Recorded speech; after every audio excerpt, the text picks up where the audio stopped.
मसीह में प्यारे दोस्तों, आज के सुसमाचार में यीशु हमें एक सरल लेकिन शक्तिशाली दृष्टांत सुनाते हैं। दो लोग मंदिर में प्रार्थना करने गए।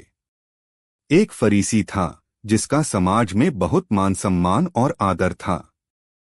दूसरा एक कर संग्राहक था जिसे लोग पापी और देशद्रोही मानते थे।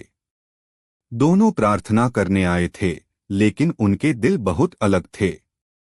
फरीसी आत्मविश्वास के साथ खड़ा हुआ और अपने बारे में प्रार्थना की।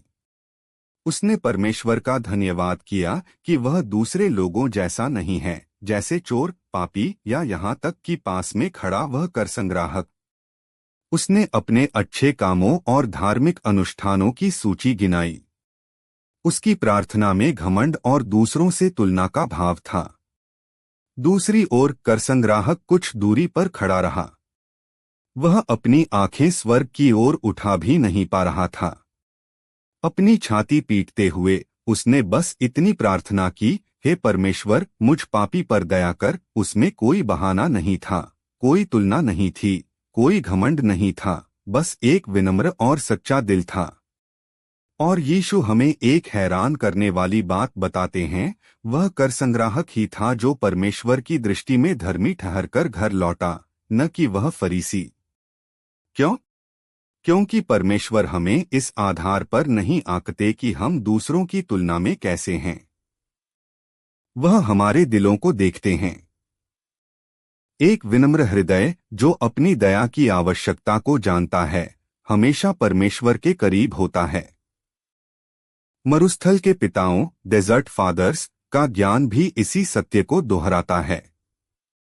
एक बार एक भिक्षु ने दूसरे भिक्षु को पाप करते देखा और मन ही मन खुद को उससे श्रेष्ठ समझा। बाद में जब वह प्रार्थना कर रहा था तो उसने अपने दिल की गहराइयों में एक प्रश्न सुना, तुम में से किसने दुनिया के पापों के लिए अपनी जान दी? तुरंत उसे अपनी गलती का एहसास हो गया। वह भी पूरी तरह से परमेश्वर की दया पर ही निर्भर था। हम में से कोई भी अपनी खुद की पूर्णता के कारण परमेश्वर के सामने खड़ा नहीं हो पाता। मरुस्थल के पिता घमंड से लड़ने और विनम्रता सीखने के लिए मरुस्थल के एकांत में चले गए थे। उनका मरुस्थल शांति और प्रार्थना का स्थान था। आज हमारा मरुस्थल बहुत अलग दिखता है। हम शोर शराबे, स्क्रीन और लगातार दूसरों से तुलना करने वाली दुनिया में जीते हैं। सोशल मीडिया हमें अपना सबसे बेहतरीन रूप दिखाने के लिए उकसाता है।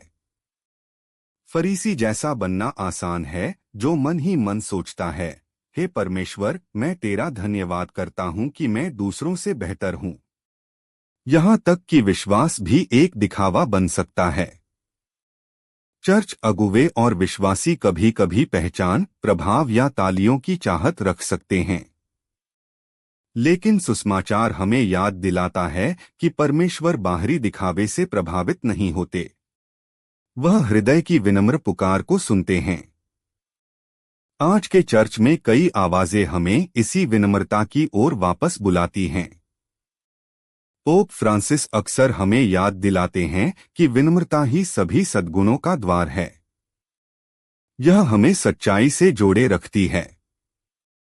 परमेश्वर हमसे प्रेम करते हैं, लेकिन हम कमजोर भी हैं और हमें हमेशा उनकी कृपा की आवश्यकता रहती है।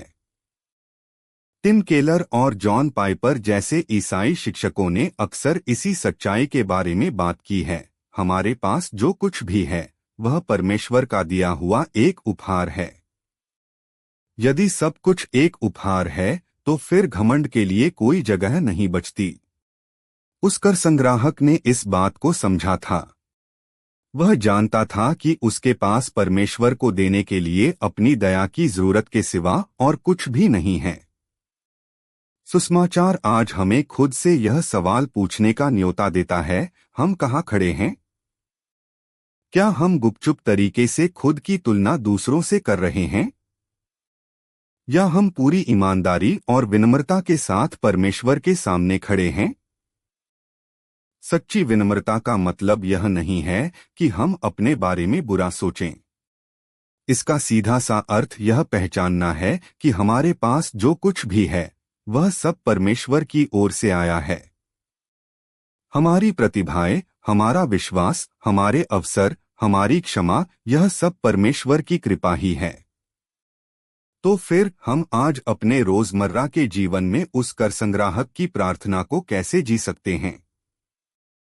हम हर दिन का अंत एक छोटी सी प्रार्थना के साथ करके इसकी शुरुआत कर सकते हैं। हे प्रभु, मुझ पापी पर दया कर। यह हमारी उपलब्धियों की कोई लंबी चौड़ी सूची नहीं, बल्कि परमेश्वर के प्रति हमारी जरूरत की एक विनम्र स्वीकारोक्ति होनी चाहिए। जब हम दूसरों को सफल होते देखते हैं तो खुद की तुलना उनसे करने के बजाय हम चुपचाप उन्हें आशीष दे सकते हैं और उनके उपहारों के लिए परमेश्वर का धन्यवाद कर सकते हैं। हम बिना किसी दिखावे या ध्यान की चाह के सेवा कर सकते हैं। किसी अकेले व्यक्ति से मिलने जाकर, किसी ऐसे व्यक्ति की बात सुनकर जिसे सांत्वना की जरूरत है, या किसी ऐसे व्यक्ति को क्षमा करके जिसने हमें ठेस पहुंचाई हो।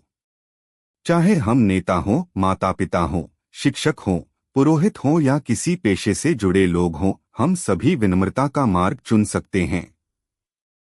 खुद को सुर्खियों में लाने की कोशिश करने के बजाय हम तौलिए और पानी के पात्र को चुन सकते हैं, यह याद करते हुए कि कैसे यीशु ने अपने शिष्यों के पैर धोए थे।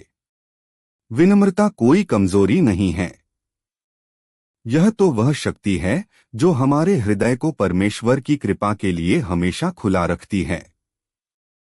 उस दृष्टांत में फरीसी मंदिर से ठीक वैसे ही बाहर निकला जैसा वह अंदर गया था, यानी अपने आप पर पूरा भरोसा करते हुए, जबकि वह कर संग्राहक एक बदले हुए इंसान के रूप में बाहर निकला, पूरी तरह से परमेश्वर की दया पर भरोसा करते हुए।